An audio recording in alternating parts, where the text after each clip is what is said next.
வணக்கம். இது உங்க மைக்காஸ் கிச்சன். நாம இன்னைக்கு கடலை பருப்பு போலி செய்ய போறோம்.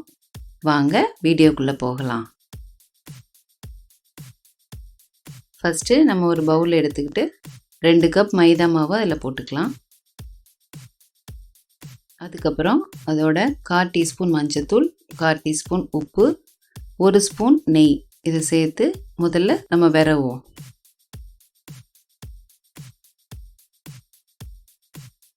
நம்ம இப்போது கொஞ்சம் கொஞ்சமாக தண்ணி சேர்த்து மாவை நல்லா பிசையலாம். கொஞ்சம் ஃப்ளெக்சிபிளாக பிசையணும் போலிக்கு. அப்படி நம்ம பிசையும் போது கொஞ்சம் கொஞ்சமாக தான் தண்ணி ஊற்றணும். எடுத்தோடனே நிறைய ஊற்றிடாதீங்க. இடையில ஒரு 4 ஸ்பூன் எண்ணெய் ஊற்றிக்கோங்க. எண்ணெயோ நெய்யோ உங்கள் விருப்பப்படி ஊற்றி இன்னும் கொஞ்சம் நல்லா சாஃப்டாக மாவை பிசையணும். சப்பாத்திக்கு இருக்க மாதிரி ஹார்டாக இருக்கக்கூடாது. நல்லா எவ்வளோ ஃப்ளெக்சிபிளாக நீங்கள் பிசைகிறீங்களோ அவ்வளோ ஃப்ளெக்சிபிளாக பிசைஞ்சு வச்சுக்கோங்க. ஒரு 4 மணி நேரம் அப்படியே அந்த பவுலை மூடி வச்சு மாவை ஊற வச்சுருங்க. அப்போ தான் போலி ரொம்ப சாஃப்டாக சூப்பராக இருக்கும். இதே போல் நல்லா சாஃப்டாக பிசைஞ்சு நல்லா கைகளை வச்சு நல்லா பிசைஞ்சு மூடி வச்சுருங்க. கிட்டத்தட்ட ஒரு 4 hours இருந்தால் ரொம்ப நல்லாயிருக்கும்.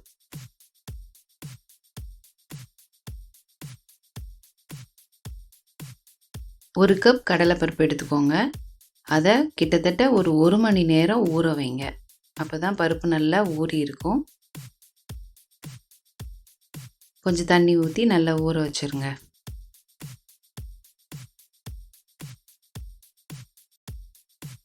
ஒரு 1 மணி நேரம் கழித்து நம்ம பார்க்கும்போது பருப்பு நல்லா ஊறி இப்படி இருக்கும்.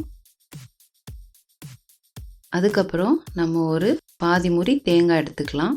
அதை நல்லா துருவி தேங்காய் பூவாக எடுத்து வச்சுக்கோங்க. இப்போது நான் ஒரு பாத்திரத்தில் தண்ணி ஊற்றி கடலைப்பருப்பை வேக போடுறேன். சில பேர் குக்கரில் வேக வைப்பாங்க. அப்படி நீங்கள் குக்கரில் வைக்கிறதா இருந்தால் ஒரு விசில் போதுமானது. கடலைப்பருப்பு ரொம்ப மையாக ரொம்ப வேகக்கூடாது.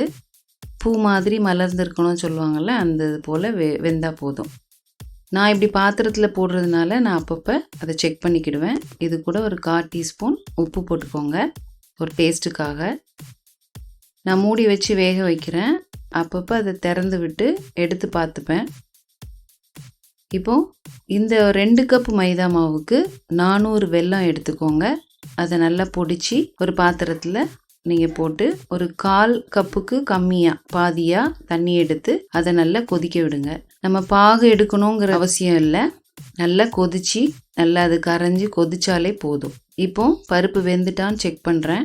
அந்த பருப்பு எடுத்து ஒரு அரிப்பில் எடுத்து வச்சுக்கோங்க. அது கூட 2 ஏலக்காய் ஆட் பண்ணிக்கோங்க. இப்போ மிக்சியில் அந்த வெந்த கடலை பருப்பை போட்டு ஒரே ஒரு சுத்து எடுத்துக்கோங்க. இதே போல் இருக்கும். கொரன்னு இருந்தால் போதும். ரொம்ப மையாக அரைக்க வேண்டாம். இப்போ இதை ஒரு பேனில் வெள்ளைப்பாக ஊற்றுறேன். ரொம்ப ஒரு கம்பி பதம் அப்படிலாம் எடுக்க வேண்டாம். அந்த வெள்ளைப்பாக பேனில் ஊற்றி லேசாக கொதிக்க விடுங்க. அரிப்பு பிளாஸ்டிக் அரிப்பு யூஸ் பண்ணாதீங்க. ஸ்டீல் அரிப்பு வச்சுக்கோங்க. இது லேசாக பபிள்ஸ் வந்தோடனேயே நான் திரித்து வச்சுருக்கிற அந்த கடலை பருப்பை அதில் ஆட் பண்ணுறேன். அதை ஒரு 5 நிமிஷம் நல்லா கிண்டுங்க.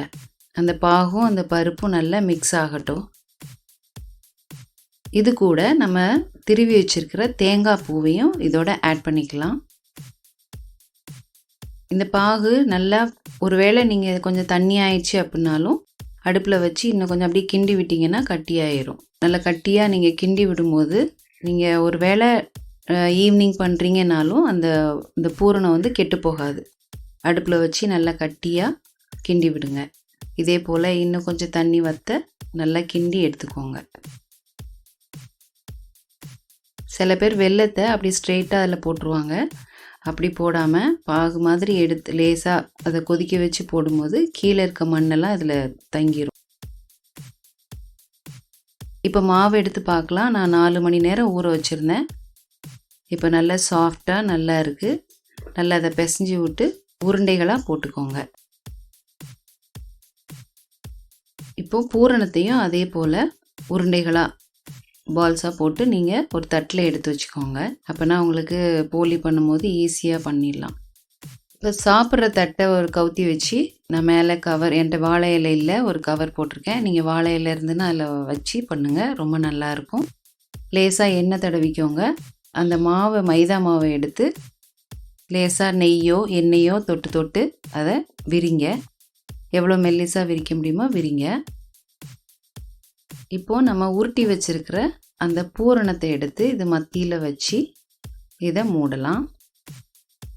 நல்லா அதை முழுவதுமாக மூடி அதை அப்படியே மாற்றி வச்சுருங்க, மாற்றி போட்டுருங்க. கொஞ்சம் விரல்களில் நெய் தொட்டுக்கோங்க. நெய்யோ எண்ணெயோ தொட்டு அதை அழுத்தும் போது நல்லா விரிஞ்சு கொடுக்கும். நம்ம 4 மணி நேரம் வச்சுருக்கிறதுனால மாவு எவ்வளோ ஃப்ளெக்சிபிளாக இருக்குதுன்னு பாருங்கள். நல்லா போலிக்கு நல்லா மெல்லிஸாக நீங்கள் எவ்வளோ தப்ப முடியுமோ அதை விரித்து கொடுங்க. அப்போ தான் நல்லா போலி சாஃப்டாக நல்லாயிருக்கும். மெல்லிஸாக தப்பலைன்னா கொஞ்சம் தக்கையாக சாப்பிடும்போது கொஞ்சம் ஹார்டாக தெரிஞ்ச மாதிரி இருக்கும். அதனால் எவ்வளோ மெல்லிஸாக விரிக்க முடியுமோ அதை விரித்து எடுத்து வச்சுக்கோங்க. இப்போது நான் அடுப்பில் பேனை சூடு பண்ணி வச்சுருக்கேன். அதில் 1 ஸ்பூன் நெய் ஊற்றிக்கிறேன். அதில் நம்ம விரித்து வச்சுருக்கிற போலியை அதில் எடுத்து நான் போடுறேன்.